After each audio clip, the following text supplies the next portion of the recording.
박재선 인터뷰 기자회견이 오늘은 진짜 멋있더라. 그러니까 대장동이라고 하는 게 네. 우리가 이재명 지사가 대법원까지 가던 그 사건에도 등장을 합니다만 대장동 사건은 어떤 개발을 하게 됨에 있어서 왜 개발한 이익을 민간 업체만 갖느냐. 그 이익은 상당수 국민한테 돌려줘야 된다라고 시작했던 게 대장동 개발이에요. 네, 이재명 지사가 예. 지금껏 패러다임을 싹 바꿔버린 거야. 그래서 맞습니다. 그 개발하는 주체를 이제 콘소시엄을 만들 거 아니에요. 그 콘소시엄에 뭐 하나은행 등 이렇게 세계은행 엮여 있는데 거기서 그 업체 선정하고 하는 것은 사실 그 당시 성남시하고 관계가 없는 것이죠. 일단 아니 이건 이상한 문제 제기고요. 이게 2009년, 10년 요때 있었던 일이에요. 원래 이게 LH가 공영 개발하려던 거를 그때 새누리당 국회의원의 동생이 개입한 민간 업체의 로비에 의해서 LH가 로비 압력 때문에 공영 개발을 포기하고 민영 개발로 넘어가요. 그런데 2010년에 이재명 지사가 성남시장이 되면서 공영 개발로 돌려버린 거예요. 이거는 만약에 그때 이재명 시장이 지금 문제 제기되는 식의 내용이 하나도 없어요. 문제 제기의 맞아요. 되게 내용이. 유치한 거지. 예, 예를 들면 그 아들이 이름이 뭐야? 무슨 뜰? 성남의 뜰? 뭐 이름도 모르겠네. 화천대유? 뭐 거기 관련된 업체에 근무한다는 게 직원 수가 다섯으로 갔다는 거 뭐 이런 게 예예요. 근데 어쨌든 이거는 만약에 그게 문제가 있었다면 박근혜 정부가 가만뒀겠습니까? 탈탈탈 털어가지고 이미 구속되고 난리가 났지. 그래서 이거 2018년 경기도지사 선거 때 다 나왔던 겁니다. 근데 요거를 아까 그 이낙연 캠프 쪽이 안을 수 있다면 네. 내가 봤을 때 더 지지로 올라간다니까요. 올라가고 결선 갑니다. 그러니까 이재명은 성남시장 하면서 지금까지 다른 정치인들이 누구도 못 보여줬던 걸 한 거거든요. 네. 요거를 지금 이재명이 무슨 불법이나 한 것처럼 해서 그 아들까지 특혜를 받은 것처럼 전혀 근거 없는 지금 가짜뉴스. 그러니까 이게 이재명 그 후보 입장에서는 되게 빡치는 게 이거는 허위사실로 공격할 의도를 갖고 있으면 이건 어마어마한 선거법 위반이고 법 위반이다라고 경고를 하고 있거든요. 그리고 이걸 장기표가 받아요. 저는 정말 우리 진영이라고 들어와 있는 극문 뜻파리들은 너무해요. 장기표 그분이 뭘 알겠어요. 왜냐하면 이 세계를 잘 알 수가 없잖아요. 그분이. 그 예전 세대이기 때문에. 근데 그분한테 가서 그분이 얘기해요. 아들 비리 의혹이다. 뭐 이렇게 얘기를 한다고요. 그런데 그 아들이 그 업체에 근무하냐 안 하냐 그냥 언론사들이 취재만 해도 나올 일입니다. 예. 그러니까 이재명 지사 입장에서는 이게 시민한테 돌려줘야 되는 그것만 신경을 쓰지. 맞아요. 민간 투자사들이 얼마를 걷어가는지는 어떻게 합니까 그거를. 그거 알면 더 이상한 거예요. 그러니까 이게 의혹이 수준이라는 게 약간 저급해요. 누가 봐도. 이게 어떤 근거도 없이 이재명이 여기에 대해서 뭔가 좀 알려지지도 않은 신생업체한테 마치 그걸 준 것처럼 그래서 자기가 무슨 이익을 받은 것처럼 하는데 어떤 근거도 없어요. 없어요. 네, 그냥 하는 거예요. 그냥 이전 시장은 5,500억 그죠? 그 시민들에게 이익을 돌린다, 뭐 공헌하고 뭐 몇 가지 그거 외에는 사실 관여할 바가 없는 거죠. 네.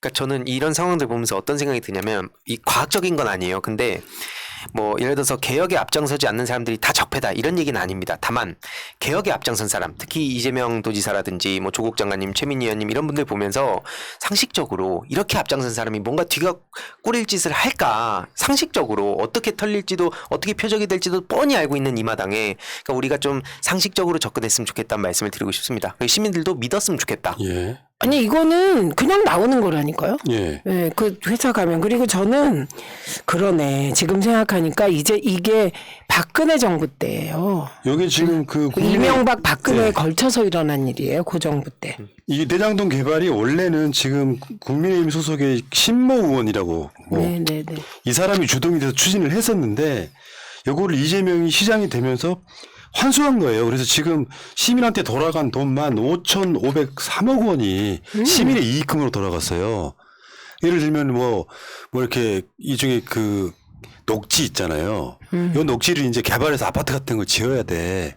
그러면 이게 그 건설회사들이 사들여가지고 개발해가지고 아파트 지어갖고 돈을 엄청 버는 사건이거든요. 근데 전자 조건을 거는 거죠. 여기서 발생한 이익금 중에 이만큼은 성남시로 돌려주는 그쵸, 조건으로 그쵸, 이걸 허가를 그쵸. 해주는 거거든요. 예, 이거 오늘 이제 100분 토론이 있어요, 민주당. 이 100분 토론 때 이낙연 후보가 이걸 문제 제기할 거라고 예상을 하고 있습니다. 참 안타깝습니다. 예. 요거는 이제 여기랑 관련해갖고 이재명 지사가 이제 조선일보는 민주당 경선에서 손 떼라! 이 이런 보도했거든요. 얘기까지. 조선일보한테 대놓고 손 떼라고 할 수 있는 참 몇 안 되는 정치인 중에 하나입니다. 그러니까 그 대권 후보는 2명밖에 없는 거죠. 아, 노무현 전 대통령이 있었고 그리고 이재명 후보가 두 번째로 한 거고요. 그리고 추미애 후보도 뭐 이미 한 판 했잖아요. 예전에 술자리에서. 그러니까 그 조선일보가 의혹 제기한 것이요. 그냥 코미디 같은 거예요. 특수 목적법인인 관련 회사의 이름 천화동인과 이재명의 정치 목표인 대동세상에 둘 다 동자가 들어간다면서 연관성 하나. 야이씨. 다음에 화천대유의 대표가 변호사인데 그 대표와 함께 골프를 쳤던 변호사가 이재명의 사법연수원 동기라서 이게 연봉을 교리예요 지금. 또 있어 기자. 기자가 취재를 한번 했대요. 근데 그 사람이 뭐 관계자래요. 대한민국 사회 좁아요. 한 달이 건너면 다 관련자면 이런 식으로 보도를 할 거면 내가 봤을 때는 지금 그 우리 황희두 이사하고 윤석열 캠프하고 연관 지을 수 있어요. 그죠. 인맥 한 달에만 건너면 다 맞아요. 아는 사이예요. 예. 그 황희두의 제일 친한 친구의 아주 절친이 윤석열 캠프의 보좌관이라고 했다. 이렇게 의혹 제기할 수 있는 거야. 맞습니다. 아니 한 달에만 건너도. 나중에 황희도 이제 대통령 출마하면 그 사이에 내가 부자 되면 황희도 이제 큰일 나는 거지. 이렇게 방송도 하고 이렇게 친하고 방송 때마다 최민희를 빨아주고 칭찬하고 이러다가 그 돈 받았을 거다. 그러면 내가 부자가 안 돼야 되네. 아유. 아니 제가 대통령이 될 일이 야, 없어요. 이 조선일보 이 새끼들아. 새날은 그러면 새누리당이 양말이냐? 이름이 잠깐만, 진짜. 같은 세 들어가니까. 아, 정말 어처구니가 없네. 아유. 참. 이러니 수준이 그런 것이고, 그냥 이게 이런 거예요. 가장 유력한 대선 주자의 이미지만 나쁘게 만들면 돼요. 근거 없이 의혹 제기를 하는 거예요. 이재명 기사가 나 이런 점이 좋아요. 요거를 묵히지 않아. 왜? 자기가 찔리는 게 없거든. 원래 이게 반전이 있거든요. 만약에 그렇게 말했던 것이 바로 거짓으로 드러나면 치명상을 입어. 아, 그럼요. 그러니까 요거는 절대 아니다라고 말하는 것이 굉장히 중요한 부분 중에 하나인데 일체 망설임 없잖아. 네. 조선일보 의혹 제기라는 게 친구의 친구가 사법연수원 동기니까 이게 의혹 제기가 되냐고. 윤석열도 박지원과 술 마셨다잖아 여러 번. 그러면 지금 윤석열은 박지원이 공작 정치하는 데 있어서 그 문재인 정부가 심은 일종의 세작 같은 거야. 논리 정말 희한하지 이 새끼들 진짜. 아니 그러니까 지금 우리는 주장하는 바가 박지원 원장을 사퇴시켜라야. 빨리 좀 사퇴시켜 주세요 좀. 네. 아무튼 진짜 골 때리는 어떤 상황인 것 같고요. 자, 의원님 이름으로 저 구독과 좋아요 좀 한번 선동 좀 해주세요. 아 저기요 지금 9,300명 아직 끝난 건 아니고요. 내가 들어와 까먹어가지고. 계신데 여러분 새날 구독 좋아요 부탁드립니다. 지금 9,300명께서 듣고 계신데 좋아요는 3,000이 채 안 되죠? 네. 진짜예요? 아, 여러분들 정말 설마요. 양심을 지금 어디에 적음해 놓으셨나요? 이건 너무하지 않으세요? 저는 지금 7천까지 돼 있습니다. 실천인가요? 그럼 9,000으로 채워주세요. 네. 감사하고요. 네. 자, 계속 이야기를 해보면 아무튼 그 이재명 지사는 앞으로 이런 건들을 되게 많이 당할 거예요. 대선까지 가는 데 있어서. 근데 결국은 그런 거거든. 결정적 비리에 무슨 증거가 드러난 것도 아닌데 어떻게 대응하느냐. 오죽했으면 조선일보 기자한테 그런 이야기 했잖아요. 고등교육 쓴 사람이 맞냐. 그러니까 이게 아무도 근거가 없지만 무조건 이재명에 대한 생채기를 내야 되는 거예요. 뭔가 엄청 비리가 있는 것처럼. 이재명의 최고의 특장점이 비리가 없다는 겁니다. 네. 네. 청렴해요. 네. 네. 그런데 이제 이낙연 후보가 지금 국회의원직을 사퇴를 했는데 보궐선거 있겠죠? 아니 저는 그 사퇴 문제는 민주당이 상정하면 안 된다고 생각합니다. 한쪽은 또 해야 된다 하시는 분도 있고 왜요?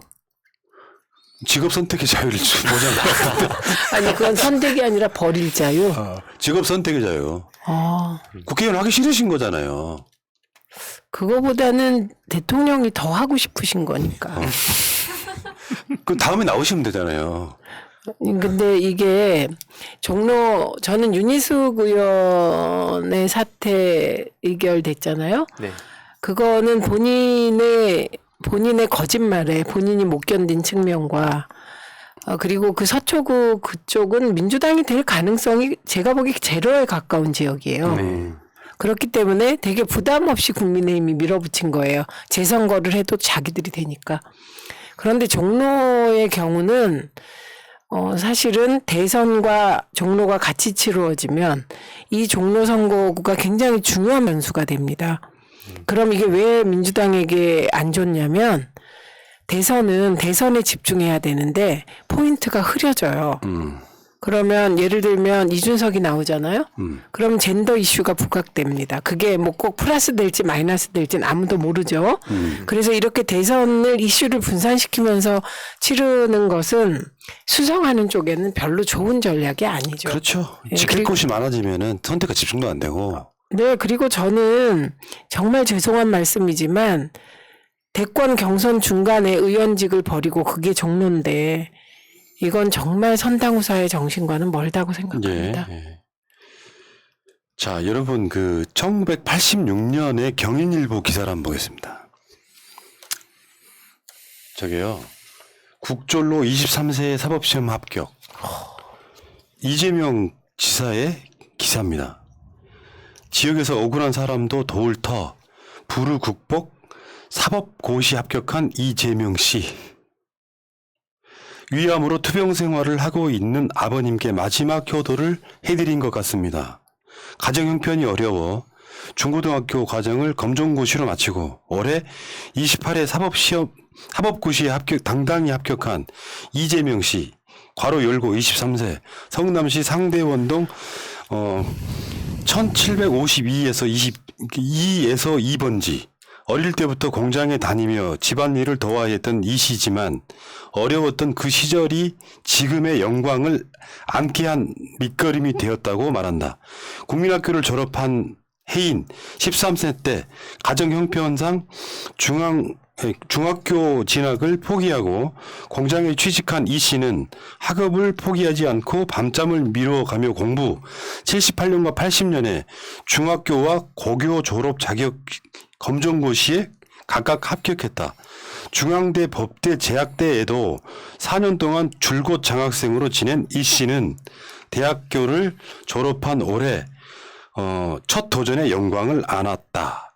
노력한 만큼의 대가는 꼭 돌아온다. 그 다음에 밑에는 좀 글자가 가려서 잘 안 보이는데 이런 스토리는 감동적이지 않습니까? 이 스토리 이재명 지사의 스토리는요. 어마어마하죠. 왜냐하면 그동안에 우리나라의 엘리트들 보면 그래도 노무현 전 대통령도 중농의 아들이에요. 그리고 문재인 대통령만 해도 이상 가족이지만 아버지가 엘리트시잖아요. 근데 이분은 정말로 광주 대단지 빈민의 자식이에요. 그리고 노동한 아들이고, 그러니까 전태일의 후예예요. 그러니까 스토리로 보면 가장 불우한 개천에서 용난 그렇죠. 케이스입니다. 아마 마지막 정신이 아닐까 이런 생각도 맞습니다. 들어봐요. 예, 이제 민주당도 사실 민주당의 주류가 민주화운동권, 학생운동권이잖아요. 네. 그리고 노동운동권의 일부가 있고 시민운동이 있는데 빈민운동이 민주당 내에서 빈민 출신의 시민운동 하던 사람이 민주당에서도 비주류였는데 혼자 커서 민주당이 위기일 수도 있는 선거에 나타난 거예요. 이건 저는 이 스토리를 제가 한 번은 쭉 정리할 거다 이렇게. 이인전에 나올 만한 이야기죠, 사실. 그렇죠. 지금은 그게 안 되는 시대잖아요. 그러니까 이재명 지사가 그 사법고시를 폐지하는 것에 대해서 사법시험 폐지에 대해서 반대했던 것도 이거랑 연관이 있더라고요. 자, 알겠습니다. 이재명 지사 얘기였고요. 아무튼 대선 과정에 이제 뭐 대장동뿐만 아니라 수도 없이 많은 것들이 가짜 뉴스 이것이 검증의 어떤 빌미를 갖고 이렇게 튀어나올 텐데 여기 흔들리지 마시고요. 저는 살아온 사람의 어떤 인생을 보면 그 사람 자체를 기본적으로 믿어야 된다. 그러니까 뭐가 터지면 즉각 뭐 한 5분 만에 반응이 안 나오면 뭐가 있나 보네 하고 의심하실 필요는 없다고 생각합니다. 실제로 이재명 지사가 전과 사범이네, 형수 욕설이니 하지만 그 맥락들을 보면 다 이해가 되는 것들이라는 생각이 좀 들고요. 그래서 지금 최근에 나오는 것도 보면 이재명 지사가 최근에 뭐 일산대교라든지 이런 거 보면 확실히 다른 정치 하겠구나라고 하는 기대를 지금 심어주고 있죠. 네. 그 전과사범도 제가 다 정리를 해봤잖아요. 네. 그러니까 남는 건 2개가 남아 형수욕설하고 음주. 왜 폭력 어쩌고 이런 거는요. 형수 욕설은 전과 사범은 아니잖아요. 그런데 그러니까 그 전과사범 다 아니고 문제 제기된 것 중에 2개가 남아요. 형수욕설하고 음주운전. 이 2개가 남고 나머지 왜 폭력으로 어쩌고 된 거는 운동권이 제 경우는 집시법 위반으로 감옥 갔어요. 그 다음 세대는 도로교통법 위반이었어요. 그 다음에는 예를 들면 이렇게 시위하다 이런 거 깨지면 기물파손 폭력으로 그렇죠. 집어넣었어요. 그거고요. 하나는. 그 다음에 음주운전도 2004년 한 번인데 민주당이 2010년에 이재명 지사를 성남시장에 공천 줍니다. 그때 기준이 뭐냐. 10년 내에 2번이에요. 그런데 지금 와서 이 2번이라고 막 우기다가 안 되니까 이제 음주운전 한 번도 안 된다. 이런 식으로 통하지도 않습니다. 이건 예를 들면 이재명 지사가 2004년에 하고 그 뒤로도 음주운전 서너 번 했다. 그럼 성남시장도 경기도지사도 못했어요. 근데 민주당에서 공천받아서 성남시장 2번, 경기도지사 1번 하신 분을 갑자기 음주운전 가지고 그렇게 몰아붙이고 그렇게 하는 행태에 사실 지지자들이 신물 난 거거든요. 맞습니다. 예, 그리고 형수 욕설 남죠, 그건. 저도 욕하는 사람 싫어요. 그런데 욕한 전후 사정 이해할 수 있겠다는 분들이 많죠. 더 많았습니다. 네. 저는 사실은 걸리지만. 네. 그러니까 그 상황들을 보면, 아까도 어떤 놈이 이렇게 그 말을 하고 튀었던데요. 자기 어머니한테 성남시장에 개입하던 친형이 엄마한테 전화해서 한 욕설이에요. 그 욕설을 듣고 빡친 당시 성남시장 이재명이 이 형하고 통화를 하기 위해서 전화를 합니다. 근데 형수가 받아서 계속해서 형이 엄마한테 했다는 욕설을 계속 반복해서 이야기를 해요. 형수가 듣는 앞에서. 이게 마치 형수한테 욕설한 것처럼 되는데, 내가 오늘 대장동 건도 마찬가지지만, 그럴 때 이낙연 캠프 같은 데서 형수 욕설 이해된다. 맥락은 이해된다. 잘못된 거지만, 이 정도. 대장동 건에 대해서는 아무리 내가 경선의 경쟁자지만 이런 걸로 의혹 제기하는 것은 바람직하지 않다라고 딱 하면 그간의 미움이 싹 사라질 거 아니야. 저도 마음이 흔들릴 거예요. 그러니까 네거티브가 없을 것을 예상하면 결선가게 만들어 줄 수도 있단 말이에요. 그렇다니까요. 근데 지금도 저렇게 네거티브 하시는데 뭐 어떤 근거가 있어야 될 거 아니야. 안타깝습니다. 네. 자, 알겠습니다. 새날 우리 민이 하고 싶은 말 다해 210회 방송 마치고요. 구독과 좋아요 좀 부탁드리고. 아유, 귀여우세요. 3면 받으세요. 자, 물러가겠습니다. 고맙습니다.